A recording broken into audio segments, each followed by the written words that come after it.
Book 3, Chapter 14, resuming at verse 61. There are many that dispute this point, as they in their error dispute other matters and mislead others into the same errors. But we are set free from all mistake. The dualist, who makes a distinction between eternal and created souls, relying on phenomena, is deceived by their varying appearances. But the believer in the formless unity relies on the everlasting Spirit. Oneness for intellectual culture is attended with the spring blossoms of intellect that are as white as the clear sky and as numberless as the parts of time. Consciousness exhibits itself in the form of the boundless and wonderful universal egg, and it breathes out the breath of its own spirit in the same egg. Then it shows itself in the wonderful form of the primordial waters, not as they rise from springs or fall into reservoirs, but like those substances that constitute the bodies of the best of beings. It next shines forth with its own intellectual light, which shines as bright as the humid beams of the full moon. Then, as consciousness rises in full light with its internal knowledge, phenomena disappear from sight. In the same way, consciousness is transformed to dullness by dwelling upon gross objects, when it is said to be lying dormant. In this state of consciousness, it is lowered and confined to the earth.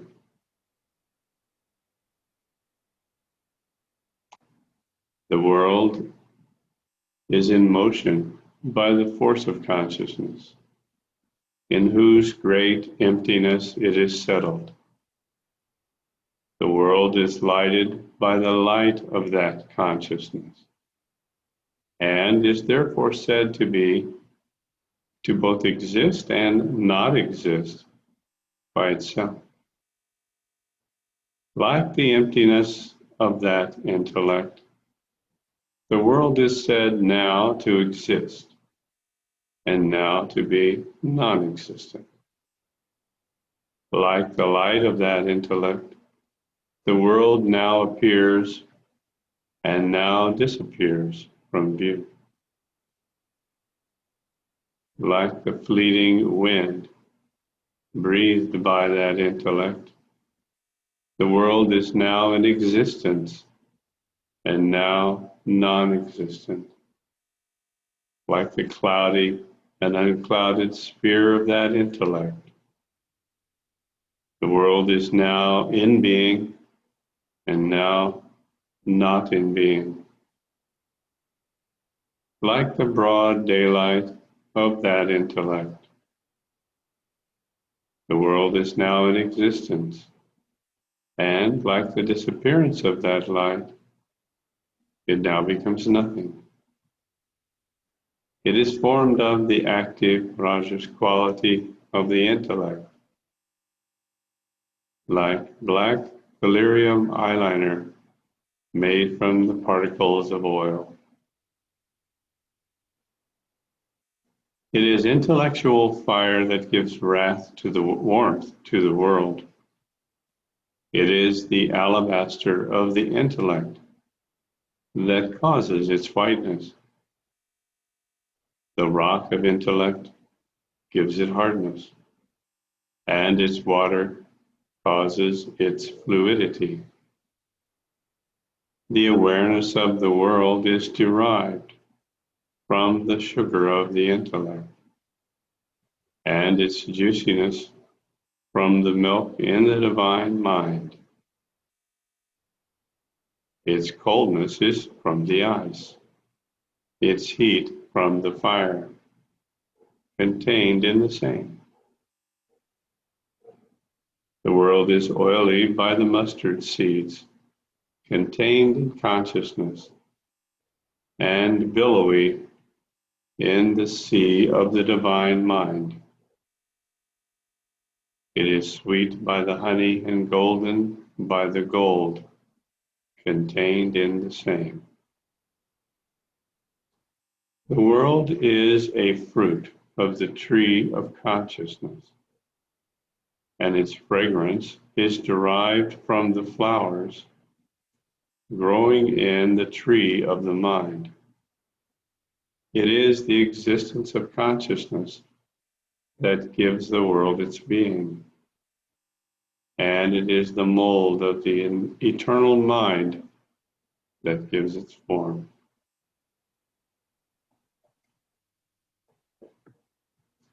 Difference is that this world is changing, while the clear atmosphere of consciousness has no change in it. The unreal world becomes real when it is seen as full of the divine spirit. The unchanging nameness of the divine spirit makes the existence and non-existence of the world the same. The words part and whole are wholly meaningless because both are full with the divine spirit. Shame on those who deride ideas as false thought, because the world with its hills and seas, earth and rivers, is all untrue, without the idea of God's presence in it. Consciousness, being a unity, cannot be mistaken for a part of anything. Though it may become as solid as a stone, yet it shines brightly in the sphere of its emptiness. It has a clear, empty space in its inside, like a transparent crystal that reflects the images of all objects. Though it is as clear as the sky, as the lines on the leaves of trees are neither parts of the leaves nor distinct from them, so the world, situated in consciousness, is not part of it or separate from it. No detached soul is a varied growth, but retains in its nature the nature of consciousness. And Brahma is the primary cause of causes.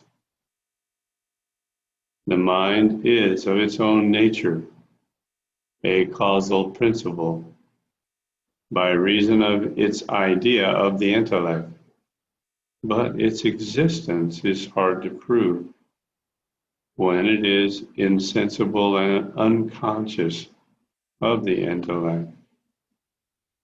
Whatever is in the root comes out in the tree, just as we see seeds shoot forth in plants of its own species. All the worlds are as empty as emptiness, yet they appear otherwise because they are situated in the great consciousness.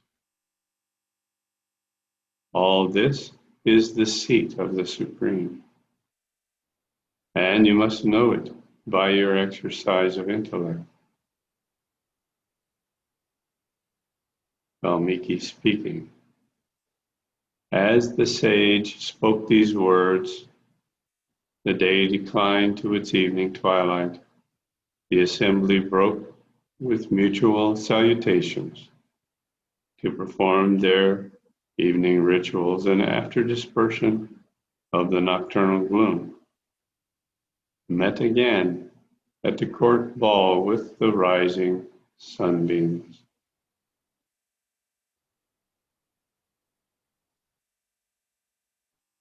So this beautiful discourse is giving us pure, divine, karmic traces. This is literally the memory and frequencies of the creator of this universe.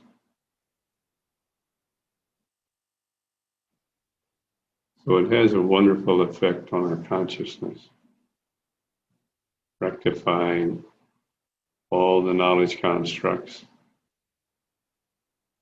karmic traces.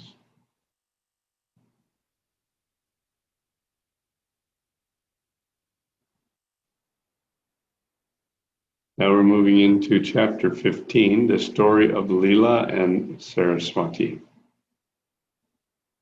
Padma's body on the shrine. Vasishtha said, the world is a void and as null as the pearls in the sky, seen by optical delusion.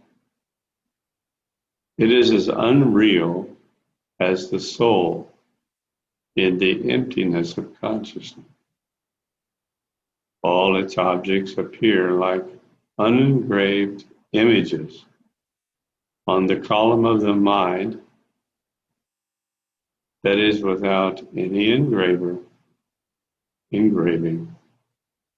as the motion of waters in the sea causes waves to rise of themselves, so phenomena, as they appear to us, are like waves in the calm spirit of the Supreme.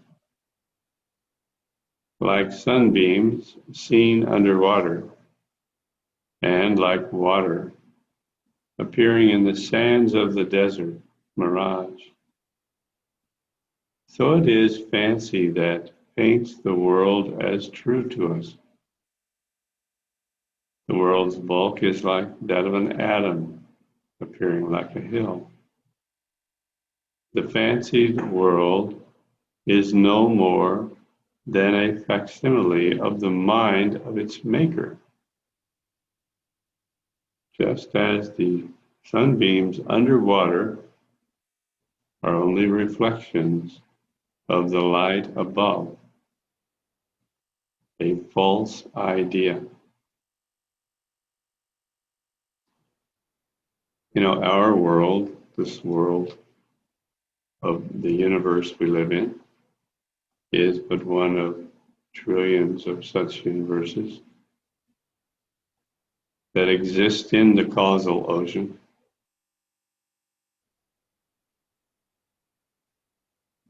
And they are reflections only of the light above, which is named Param Jyoti, also called Krishna's effulgence. So what we're seeing in this universe is within this universe a memory of what we have seen and know to be the absolute universe, which is Goloka. And on relative timescales, this universe exists for only 311.04 trillion years. But the absolute universe is eternal.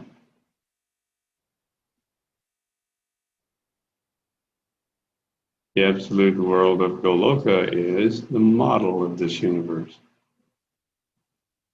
Just like when we have a dream, a lucid dream, what is it constructed of?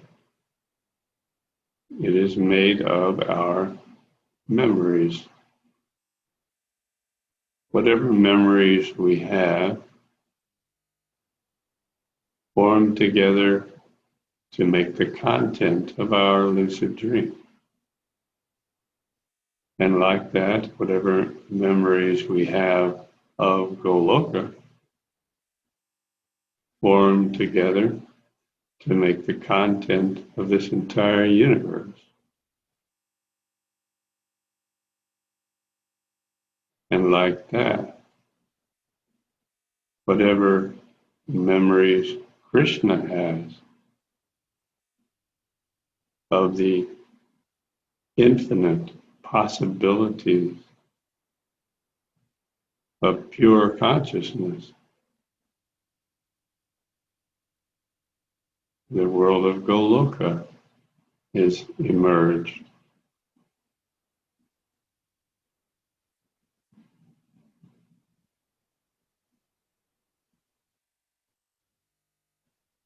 The ideal world is only a castle in the air,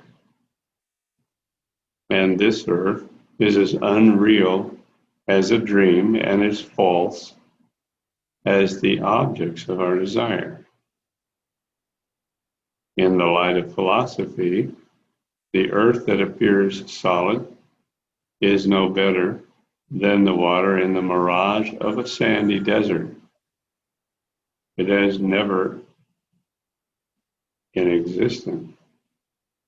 In this supposed substantial form of the world, the elusive form of phenomena resemble only castles in the sky and rivers in a mirage.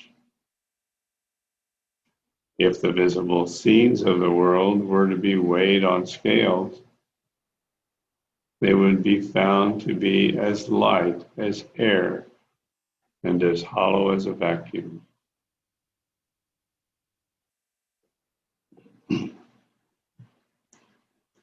The ignorant, taken away by the sound of words, in disregard to their meanings, when they come to their senses, will find there is no difference between the world and Brahman.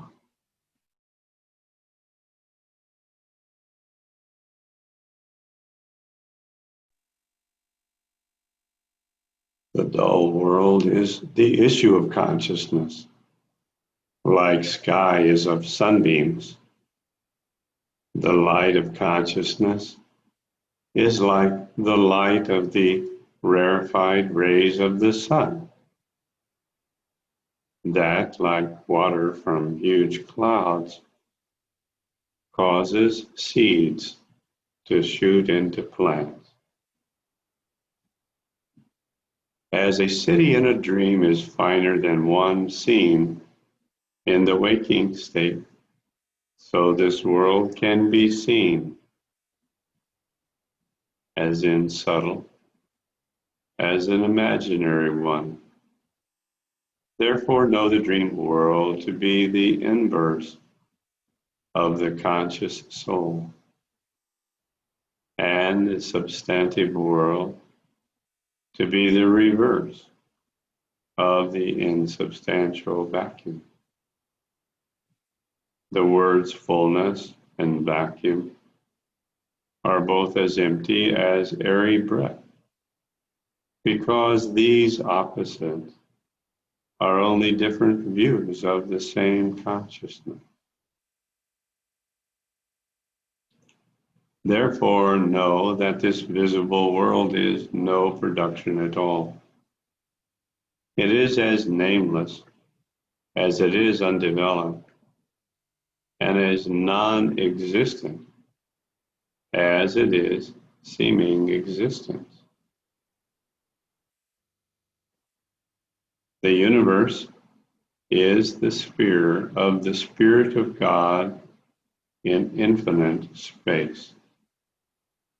It has no foundation elsewhere, except that Spirit of which is only a particle, filling a space equal to a bit of infinity.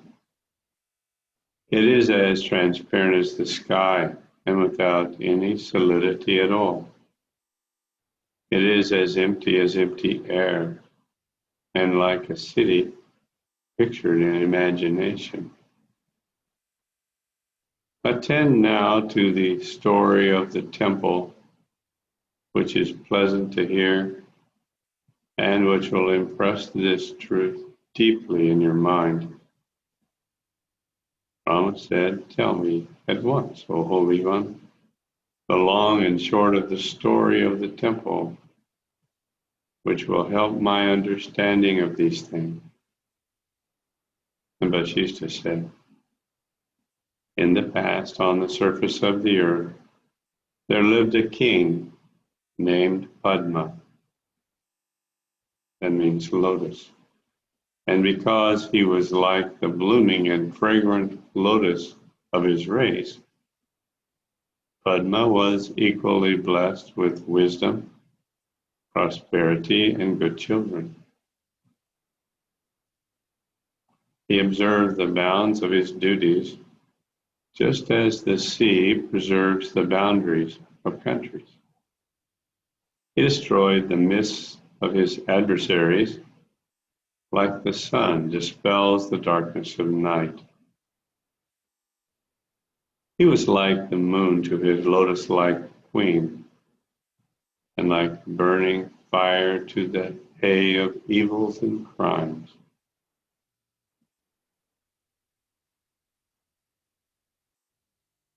He was the asylum of the learned, like Mount Meru is the residence of the gods. He was the moon of fair fame, risen from the ocean of the earth. He was like a lake to the geese of good qualities, and like the sun to the lotuses of purity. In warfare, he was like a blast to the vines of his antagonists. He was like a lion to the elephants, desires of his mind. He was like the favorite of all learning, a patron of the learned, and a mind of all admirable qualities. He stood fixed like Mount Mandara after it had churned the ocean of the demons. He was like spring season to the blossoms of joy, and like the god of the floral bow to the flowers of blooming prosperity.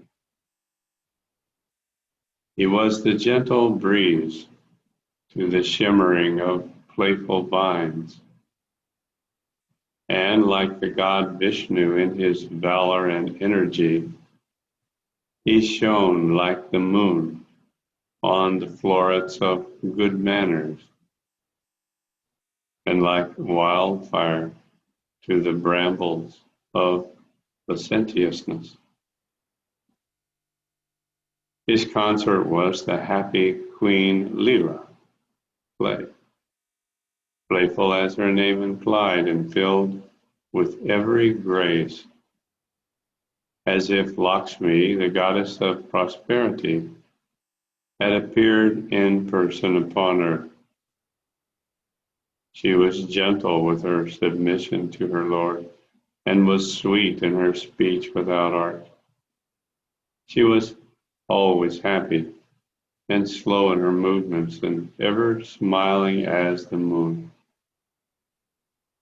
Her lovely lotus-white face was decorated with painted spots, and her fair form, fresh as a new-blown bud, appearing like a moving bed of lotuses. So what we're being treated to here is another beautiful perspective of how the universe manifests as a memory in the mind of the Creator. Padma, or lotus, is the primordial energy pattern that forms. It is the frequency in Akash of the first hint of a memory in the mind of the Creator. And this frequency pattern, the lotus, which is also illustrated as the Sri Chakra, forms the underlying frequency pattern of the entire universe, because it is the first frequency pattern that arises. Every thought that we have is a frequency pattern in the ocean of consciousness. And it is the nature of consciousness to respond to every frequency. And it responds to the frequency given to it by manifesting that frequency in relative form. And this manifestation of the relative form of the frequencies in the mind is a play. It is the Lila. The name Lila is a reminder of what we call the Veda Lila, the play of knowledge or the play of frequencies that create and underlie and structure the entire universe. So this is literally Vedic poetry. It's taking the pure primordial knowledge constructs that arise in the mind of the Creator to form the universe and painting them in a beautiful way as the play of a king and his consort. Verse 28. She was buxom as a playful plant and bright as a branch of kunda jasmine flowers, full of glee and good humor, with her palms red like coral and her fingers white as lilies.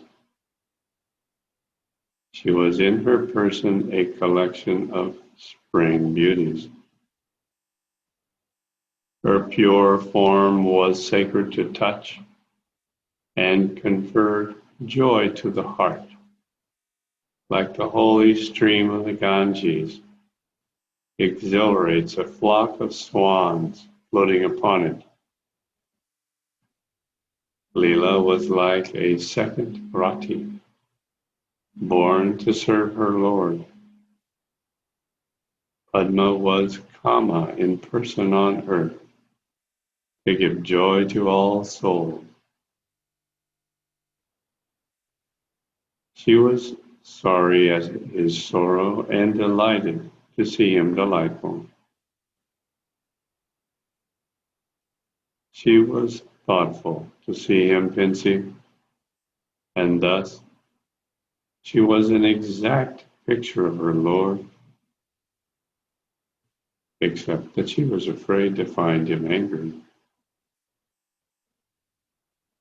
So this illustrates the mirror image effect that we see in the universe. Something is thought in the mind. In consciousness, a thought arises. That thought being absolute to the manifestation of the thought from consciousness, which is relative to that thought. which in this case is absolute.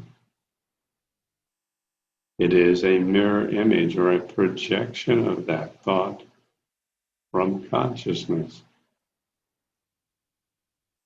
into what we name manifestation.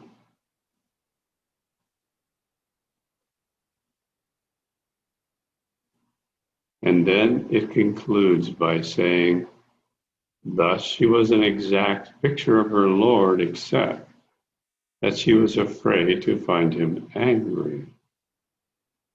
Which means what? The illusion, which she was as an exact picture of her Lord, having no other substance than being just an image of the thought pattern, the Sri Chakra primordial image of a thought pattern, had taken on a curious personality. This personality had assumed the fear quality when observing that at any moment this universe could cease to exist as soon as the energy behind the thought pattern was withdrawn by the creator of the universe, which is exemplified by this concept of anger. Chapter 16. The lives of Queen Lila and King Padma. Lila performs tapas to Saraswati. Padma's death. This husband with a single wife enjoyed the pleasure of an undivided and sincere love in the company of his only consort, just as with a heavenly nymph, Apsara, on earth.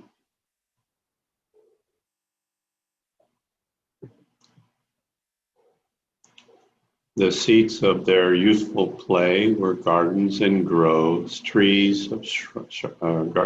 gardens of shrubs, and forests of tamara trees. They also played in pleasant tree gardens of vines and delightful alcoves of flowers. They delighted themselves in the inner apartments on beds decked with fragrant flowers and on walls strewn with fresh blossoms. In spring, they amused themselves in the swinging cradles of their pleasure gardens, and in summer heat, they rode in their boats. Their favorite summer resorts were overgrown with sandalwood and the shade of forest. The groves of Nipa and Kadamba trees, and canopies of Haribhadra and Devadaru cedars. They sat beside beds of Kunda and Mandara plants, fragrant with the smell of full-blown flowers, and they strayed about the spring green woods, resounding with the melody of nightingales' notes. They enjoyed the glossy beds of grassy tufts, the mossy seats of woods and lawns, and waterfalls flooding the level lands with showers of rain. They often visited mountain ledges, overlain with gems, minerals, and richest stones, as well as the shrines of gods and saints, holy hermitages, and other places of pilgrimage. They frequently haunted lakes of full-blown lotuses and lilies. smiling kumundas of various colors and woodlands darkened by green foliage and overhung with flowers and fruit. They passed their time in the amorous dalliances of godlike youths. Their personal beauty was graced by their generous pastimes of their mutual fondness and affection. They amused each other with clever remarks and witticisms and solution of riddles, with storytelling and playing tricks of hold fists, and with various games of chess and dice. They diverted themselves by reading dramas and stories, and by interpreting stanzas, difficult even for the learned. And sometimes they roamed about in cities, towns, and villages. They decorated their bodies with wreaths of flowers and ornaments of various kinds. They feasted on a variety of flavors and moved about with playful negligence. They chewed betel leaves, mixed with moistened mace, camphor, and saffron. They hid the love marks on their bodies under the wreaths of flowers and coral that adorned them. They frolicked, playing hide and seek, tossing wreaths and garlands, and swinging one another in cradles decorated with flowers. They went on trips in pleasure boats and on yokes of elephants and tame camels. They played in their pleasure ponds by splashing water on one another. They had their manly and feminine dances, their springly Tandava and Merilasya. They sang songs with masculine and feminine voices, the Kala and Giti. They had enjoyed harmonious and pleasing music, playing stringed and percussion instruments. In their flowery conveyances, they passed through gardens and pathways, by rivers and on highways, and into the inner apartments of their royal palaces. The loving and beloved Queen Lila, being thus brought up in pleasure and indulgence, at one time thought within herself with a wistful heart, how will my Lord and ruler of earth, who is the bloom of youth and prosperity, who is dearer to me than life, be freed from old age and death? And how will I enjoy his company on beds of flowers in the palaces, possessed of my youth and free will for long, long hundreds of years? Therefore, I will endeavor with all my vigilance, prayers, austerities, and efforts to know how this moon-faced prince may become free from death and evade death. I will ask the most knowing, the most austere, and the very learned Brahmins how men may evade death. She accordingly invited the Brahmins and ordered them, honored them with presents, and humbly asked them to tell her how men might become immortal on earth. The Brahmins replied, Great Queen, holy men may obtain success in everything by their austerities, prayers, and observances of religious rites. But nobody can ever attain to immortality here below. Hearing this from the mouths of the Brahmins, she thought again in her own mind, and with fear for the death of her loving Lord.